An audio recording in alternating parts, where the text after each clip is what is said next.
Thank you, Nadia, for your introduction. Good morning, everybody. My name is Rashid Daoudi from Al Akhawain University in Ifran, Morocco. So, my talk during this webinar is designed to act as a springboard for further discussion. So, without further ado, my presentation will tackle the benefits of diversity on student outcomes. So, in order to tackle this subject from different perspectives, I would like to introduce to you this structure of my presentation. So, first of all, I will, first let me share with you my screen, my presentation.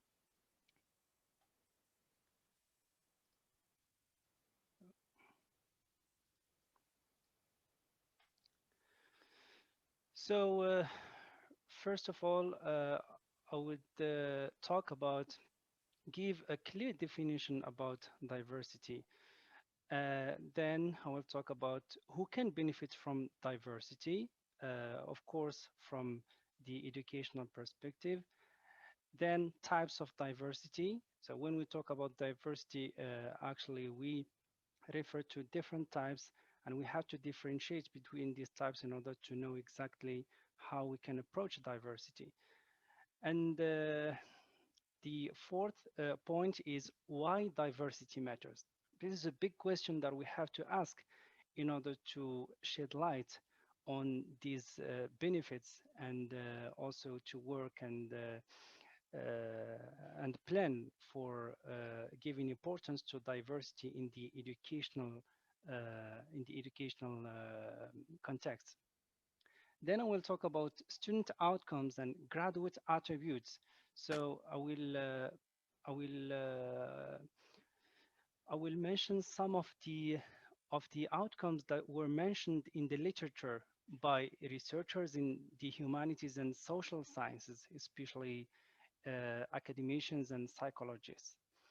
Then I will move to give some highlights about constraints of diversity, because diversity is not always structural, and if there is no programmatic efforts in order to achieve diversity, we cannot really reap the benefits of diversity.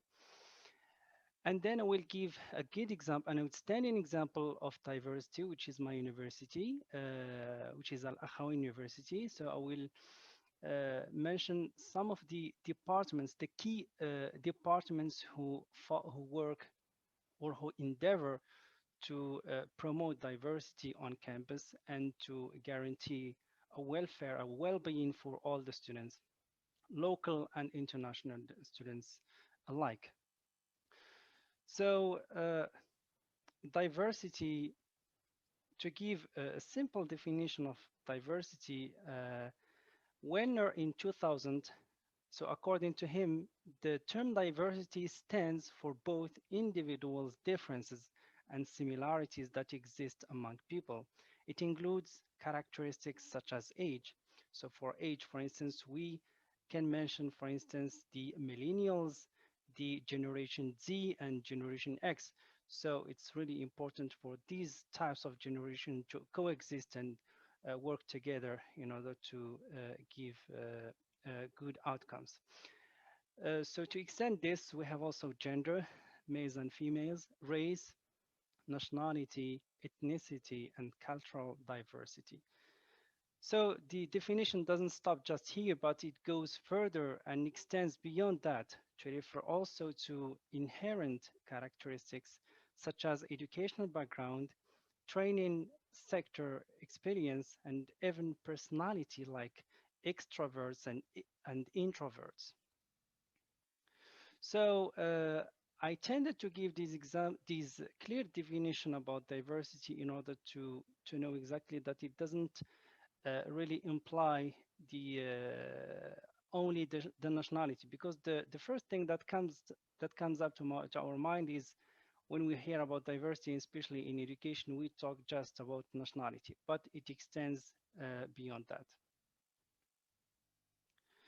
So the second point is the who can benefit from diversity? So diversity benefits run in all directions, and not just the students who can benefit from it, but also the university in itself. And for long-term benefits and effects, the society will be also the target of the diversity in the educational context. So for the students, the main benefits of diversity for the students is the cognitive development. So normally what is related to education, the students can really develop their cognitive skills. They can also develop their cultural knowledge, and also all the knowledge related to the curriculum, especially the formal curriculum. Then we have the critical thinking skills. It's really important, this point, because nowadays we have a lot of biases all over the world, and the students should be prepared to confront these biases and really think about their future, and commit to their purpose behind their education. Also, we have the cultural awareness. So this is also so important, and the students can reap these benefits from getting exposed to diversity. And finally, the social and emotional development. So without the social and emotional intelligence, the students really will suffer from suffer or maybe they will be segregated, or like isolated in on campus, and this is so bad for them, and this will be also an obstacle in order for them to get the most out of their studies. So the benefits for the university, of course, and now we hear that the universities, they are touting uh, for diversity, or touting using diversity as one of the key elements that will attract the attention of students from all over the world. So one of the main benefits for the university is to develop the competitive advantage for the university. So the universities now, they are compete. There is, I mean, a fierce competition between the universities, be it public or private, and now the universities, they are fostering their competitive advantage to attract much more attention and to recruit a great deal of students. And then uh, by sticking to the values of diversity, so the universities will guarantee a high rate of student retention. So when the students find it very beneficial for them, and get a lot of benefits from diversity, then they will they will stick to this university, and also they will not think of other places to go. And for the society, of course, which is the long-term impact that we look for the diversity in the universities and colleges. We have also the economic and democratic well-being of communities, because the students will be prepared, and this will affect implicitly or explicitly to this well-being in communities, when the students will really contribute to the global economy and the global welfare of the societies. And then we have the social cohesion.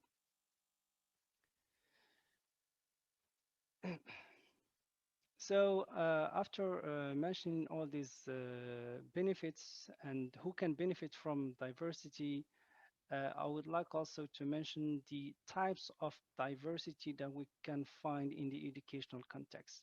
So we have three main categories of diversity. We have the structural diversity, which means the composition of the student body.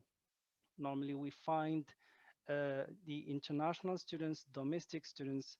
We find also students from different socioeconomic backgrounds, and also students from different gender. So structural diversity alone is not a guarantee for universities to succeed. So this calls the obligation of fulfilling the second type of diversity, which is the curricular diversity. So the curricular diversity, it means any initiatives that may include multicultural or diversity courses, cultural awareness workshops, and cultural centers. So uh, also it means multicultural and diversity courses, elective ethnic studies courses, cultural awareness workshops. Uh, so this is related exactly to the curriculum, especially to the formal and informal curriculum. And the third type is the informal interactional diversity. So this type of diversity can be represented by students' relations with others from different racial ethnic backgrounds, um, as well as exposure to other people from different nationalities. So normally the university should like should should endeavor to make a lot of programmatic efforts in order to guarantee this informal interactional diversity by social activities, organized campus events, and I mean, for instance, in the housing residential life centers, they should also encourage students to interact with individuals from different backgrounds. So the question why diversity matters of for students, I I focused here on the one of the pioneers in psychology who points out that at a campus with the more diverse student body, students are more likely to encounter unfamiliar situations and diverse opinions. These situations initiate the mental processes of, according to Piaget, accommodating and assimilating new information. So this processing of new information affects positively student learning and cognitive growth. And from another perspective, uh, Erik Erikson in 1956, he coined what is called psychosocial moratorium, which means in the psychosocial moratorium is when a person takes a break from real life to actively search for their identity. So according to Erikson, the notion, according to this Erikson's notion, exposure to diversity is most impactful for undergraduate students as they are at a developmental stage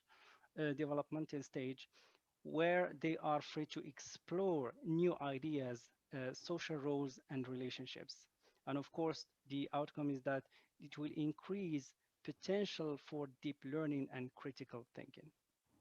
This is really a very important notion, and we live in the real life this psychosocial moratorium, and we sometimes we find ourselves that we have to just stop doing anything and really think of what we have to to do in our future, and we have what we have to focus on.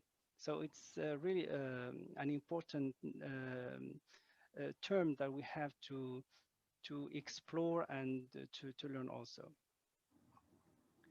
So in the literature, I summarized some هيدا بس الله of the يخليك اذا outcomes بتساعدني صباح الخير and يساعدوني graduate يفوتوني انقطعت الكهرباء مش قادر attributes فوت that اذا most حدا of most of the يعني I mean researchers point out.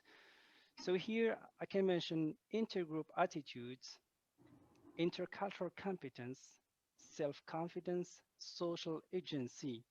So for the social agency, it refers to the belief that it's important to take action to improve society and work for society justice. شكرا شكرا فتت شكرا. After that, we have action-oriented democratic outcomes. It's really important for the students to learn and to know all these outcomes that they have هذه to gain Excuse after. me, Rashid, a Yes, mic is on. Could the yes. person with the mic on turn it off, please? Thank you. Please go on. Thank you, Nadia.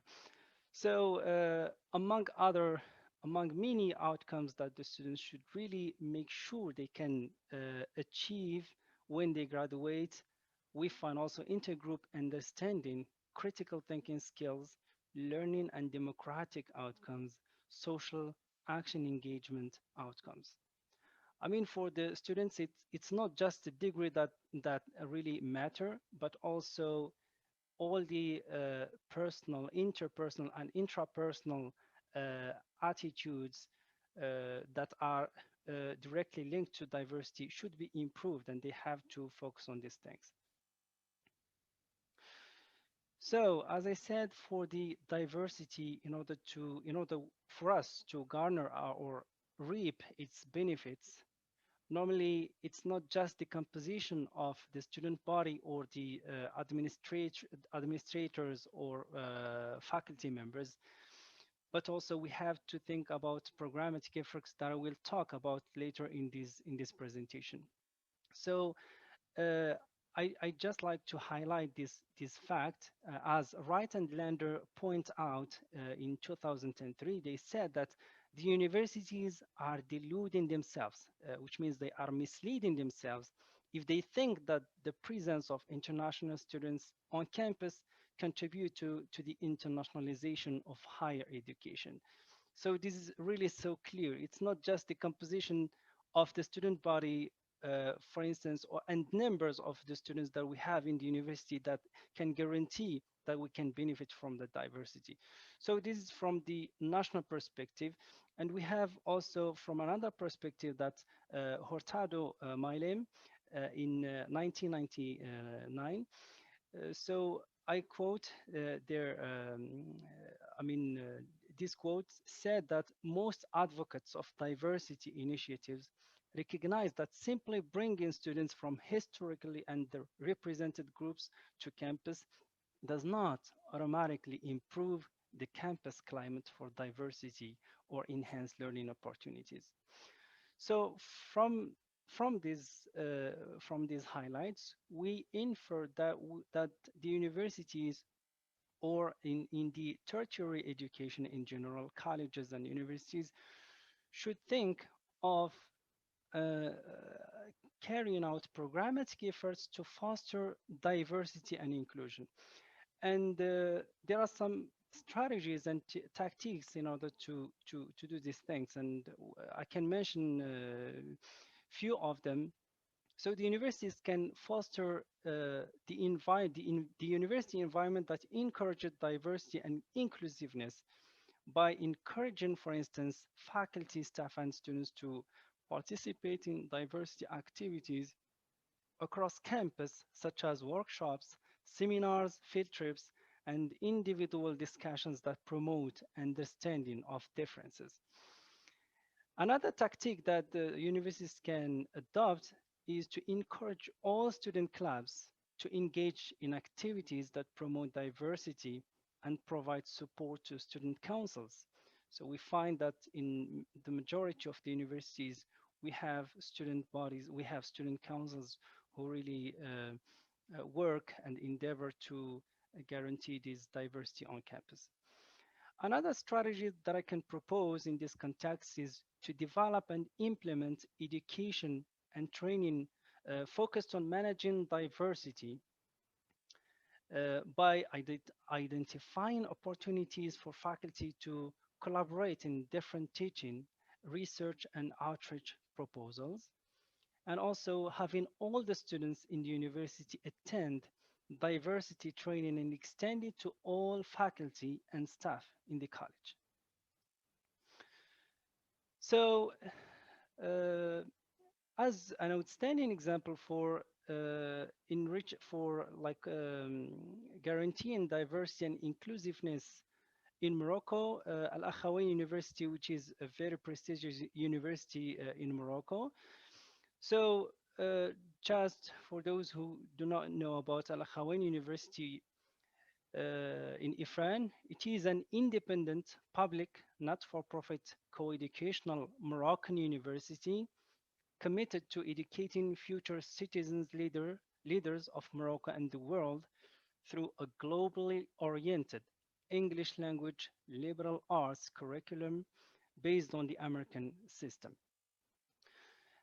At Al Khawi University, we start first by the strategic plan. One of the main pillars in the strategic plan that is updated every 5 years, we have internationalization. So according to the strategic plan of Al Akhawi University, EUI has a commitment to a truly international campus in terms of students, faculty, and staff. Its programs promoting diversity and openness aim to foster an international outlook for all members of the university community through its curriculum, partnerships with educational institutions around the world, and a significant body of international students and faculty. The university prepares its graduates to enter the global and the Moroccan job markets. So here the global summarizes the mission of this pillar, and this addresses exactly the global issues, and we have this open-minded set that really encourages and enriches diversity. So if we don't really start from our strategic plan, then we will get lost in the middle. So after this highlight about the strategic plan pillars of Al Akhawi University, I also want to shed light on the key departments at the university under the Division of Student Affairs who really endeavor to guarantee a good environment for all the students, be it domestic, local or domestic students and international students. So for the international students, we have degree-seeking students and we have exchange students who spend here about 1 semester or 2 semesters. So these key departments we list here: the Student Activities Office, which really gives a lot of opportunities for students to run clubs, to create activities, and to manage a lot of social campaigns. We have also the athletics for leisure activities and sports, counseling services in order to accompany the students with their psychological issues, in order to manage their stress and to teach them how to manage their time too. And I'm going to ask you to perhaps fast make your conclusion a little quicker, please. okay, We still have okay. 2 interventions, yes, Okay, Nadia. Okay, and perfect. questions. Okay, perfect. So among the other departments, we have the first year experience program that accompanied just the freshman students during their first year. Another department is the Office of International Programs, and the last but not least, the Housing and Residential Life Office. So after that, I want to show you some of the pictures that depicts or that highlights some of the international days that we used to have at Al Akhawi University. So here we have the Pakistan Day, Saudi Day, Spanish Day, Japanese Day, Korean Day, and Malaysian Day. My presentation comes to an end. Thank you so much for your attention. And here I suggest for you some further readings to know more things about the diversity in the educational context. Thank you so much, Nadia, for your introduction. And thank you so much. Well, we thank you for the presentation.